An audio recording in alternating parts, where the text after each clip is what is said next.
Halo Bapak Ibu, kembali lagi ketemu saya Dani dan ini adalah meet keempat, pertemuan keempat dari pelatihan kita untuk belajar bagaimana menggunakan bahasa Inggris pada kelas non-bahasa Inggris. Pada pertemuan kali ini kita akan belajar kosakata-kosakata atau subject terms yang bisa digunakan di kelas non-bahasa Inggris. Nah, sebelum kita memulai materinya, kita ketahui dulu apa tujuan pembelajaran kali ini.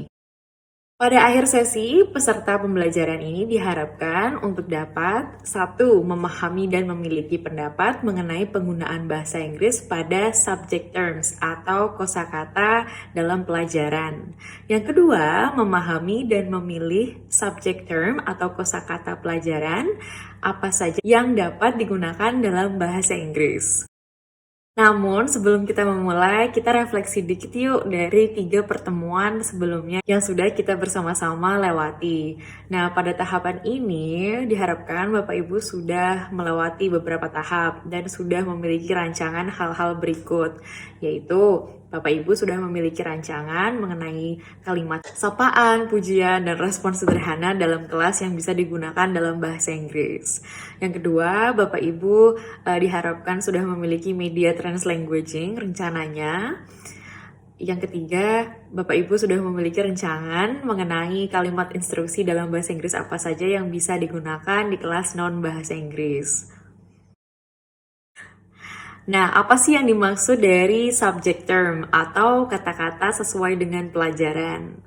Nah, kali ini kita akan belajar cara memilah-milah kata apa saja yang perlu diketahui anak dalam bahasa Inggris. Jadi contohnya ketika Bapak Ibu mengajar pelajaran di luar bahasa Inggris seperti biologi, IPS, ekonomi, atau IPA, atau matematika, tidak semua kosakata perlu dibahasa Inggris kan. Mungkin sebelum-sebelumnya disebutnya translanguaging.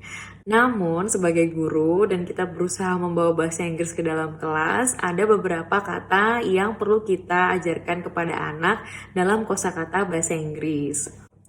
Jadi prinsipnya misalnya saya mengajar bisnis. Tidak semua kata perlu diketahui anak dalam bahasa Inggris. Tapi ada beberapa kata yang sekiranya penting untuk diketahui mereka dalam bahasa Inggris. Contohnya ketika saya mengajarkan human resource atau manajemen manusia dalam sebuah perusahaan, tidak semua kosakata dalam pelajaran itu perlu mereka ketahui dalam bahasa Inggris.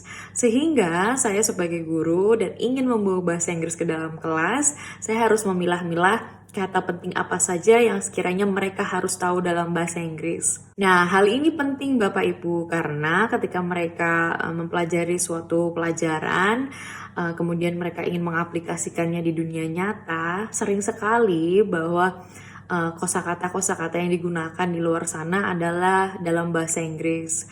Sehingga walaupun kita tidak mengajarkan semua mata pelajarannya dalam bahasa Inggris, mereka akan tahu garis besarnya dengan kita membawa bahasa Inggris di kosakata-kosakata tertentu.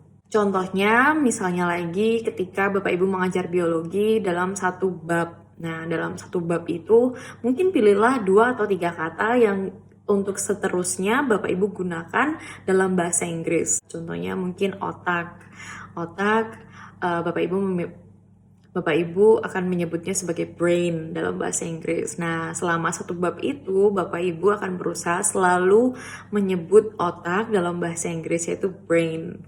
Nah, karena kita selalu menggunakannya secara konsisten dalam kelas untuk terus-menerus menyebut hal-hal itu yang sudah kita pilih, subject term yang kita pilih, maka anak-anak akan terbiasa dan familiar dengan bahasa Inggris yang sesuai dengan mata pelajarannya.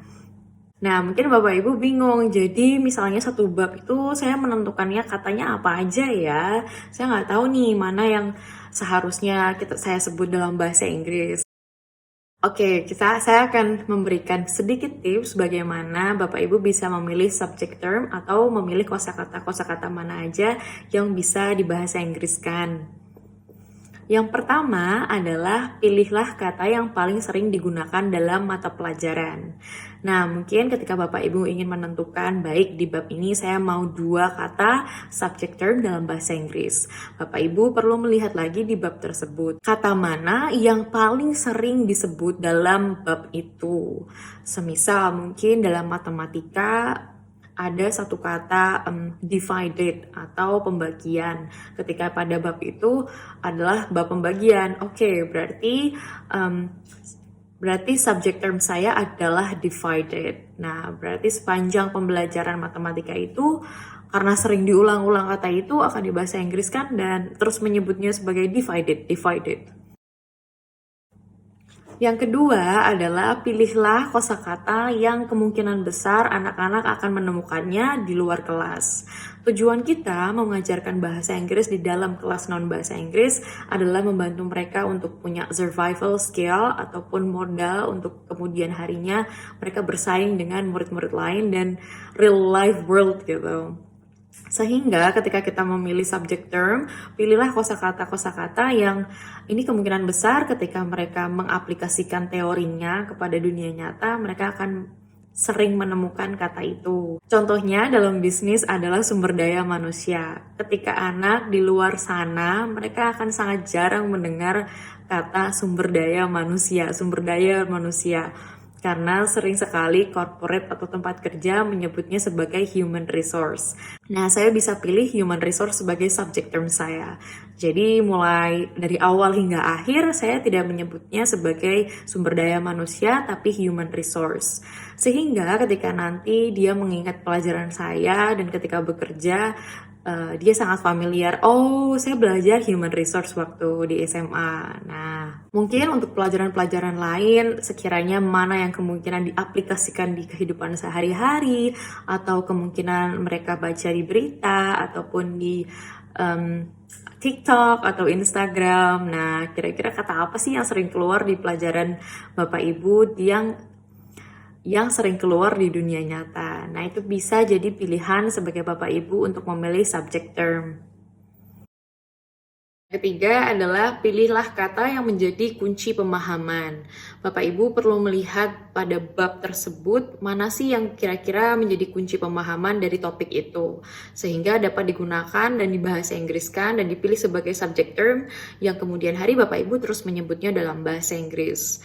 Contohnya, misalnya saya guru bisnis. Contohnya topik yang saya sedang ajarkan adalah kepemimpinan atau leadership. Kata yang menjadi kunci pemahaman adalah nama-nama dari jenis kepemimpinannya. Seperti democratic, autocratic, laissez-faire, and situational. Nah, 4 kata ini akan saya pilih sebagai subject term saya.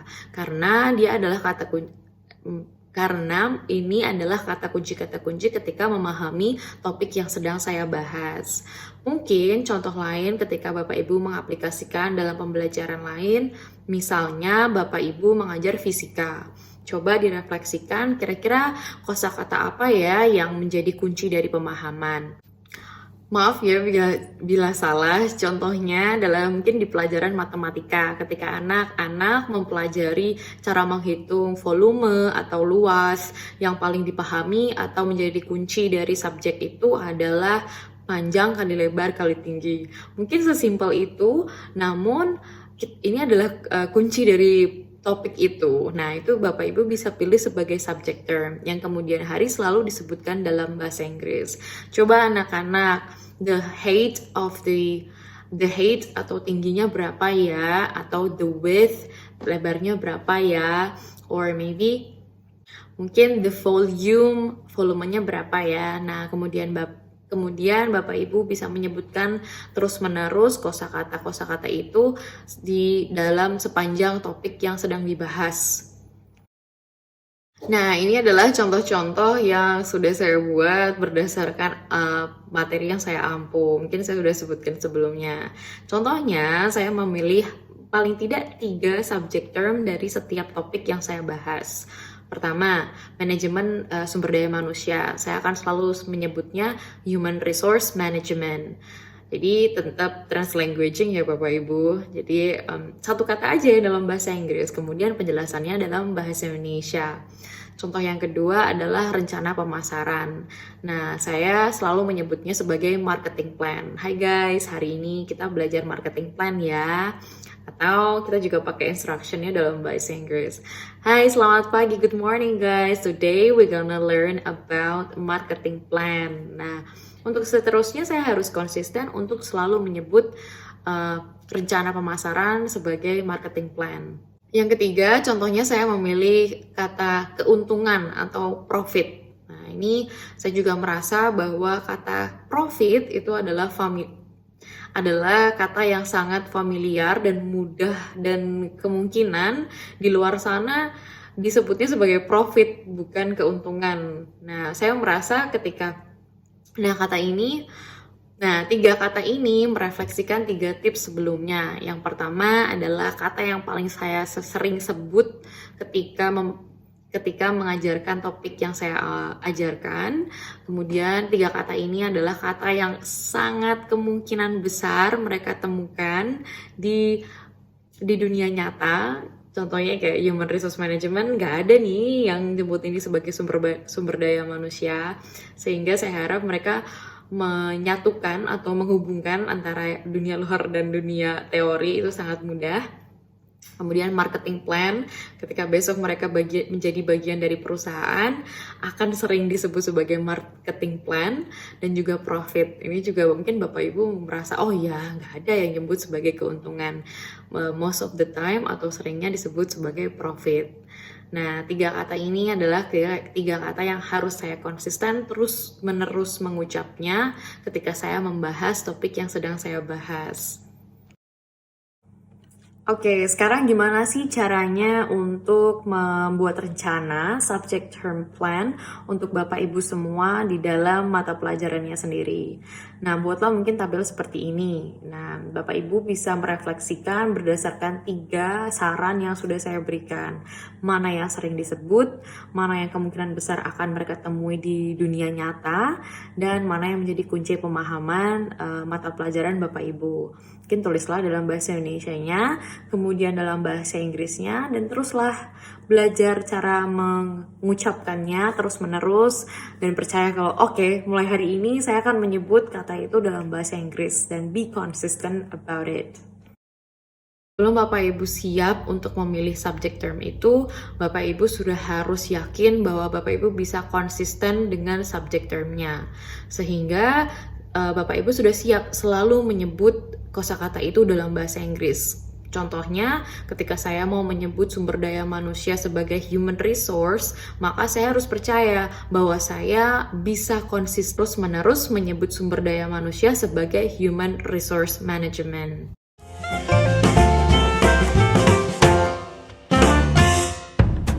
Aloha, oke, tanpa basa-basi, cikitau cikitu prak dumprak dumdes, langsung aja. Kali ini yang mau gue bahas adalah kenapa belajar bahasa Inggris itu penting. Apakah gue bilang wajib? Nggak juga, terserah lu aja sih lu mau bisa atau enggak. Atau lu justru lebih tertarik bahasa lain, bahasa Sanskerta mungkin. Atau gue kan suatu hari mau jadi ibu dan punya anak, gue belajar bahasa kalbu aja deh, ya terserah. Dan apakah di sini gue ngajarin bahasa Inggris atau ngasih tips? Nggak juga, ya mungkin ngasih tips sedikit lah. Tapi kenapa gue bilang penting? Karena setelah gue perhatiin, kayaknya ada aja orang yang cuek-cuek aja mau bisa mau enggak, atau dia nggak bisa tapi pengen kelihatan bisa, ujung-ujungnya update status pakai bahasa Inggris. Tapi bagi orang-orang yang ngerti bacanya agak gimana gitu. I can toot you pingsan. Waduh, sakti juga nih orang. Ya, karena hidup di zaman sekarang itu kita mau nggak mau pasti ada berurusan sama bahasa Inggris, sekalipun itu bahasa yang simple. Contohnya gue ada cerita. Waktu itu ada orang ceritanya habis begadang dan pulang pagi-pagi bawa motor, mata udah ngantuk banget. Dia minggirlah sebentar di warung, mau beli air minum, biar seger dikit kan. Nah, di dekat situ, dekat pintu warungnya tuh ada 2 orang lagi main catur. Nah, habis dia bayar, dia balik badan, nggak sengaja kesenggol caturnya, jadi agak berantakan dikit. Refleks dia bilang, wah sorry bang, sorry. Dijawab sama abang-abangnya, sorry, bukannya minta maaf loh. Oh iya bang, iya maaf. Gimana coba itu? Itu kan padahal cuma satu kata yang simple, tapi cukup berpengaruh. Tapi kalau namanya kita nggak tahu dan nggak belajar, ya bisa jadi fatal. Kayak tadi itu. Ada lagi satu contoh kalimat bahasa Inggris yang simple tapi bisa berpengaruh. Contohnya, are you sure? Nah, tahu kan artinya? Yaitu apakah Anda yakin? Di mana sih kalimat ini biasanya muncul? Salah satu contohnya, kalimat ini kadang muncul ketika lu mau menghapus nomor telepon seseorang dari kontak lu, dari HP. Pas lu mencet delete, nah kadang nongol kan tuh, are you sure? Kalau orang nggak ngerti kan kadang main yes aja. Tapi coba bayangin kalau lu ngerti. Pas lu mau hapus, ditanya, are you sure? Dan nomor ini ternyata adalah nomor mantan lu yang baru aja putus. Dan karena lu ngerti bahasanya, begitu ditanya are you sure, lu jadi mikir lagi, apakah gue yakin?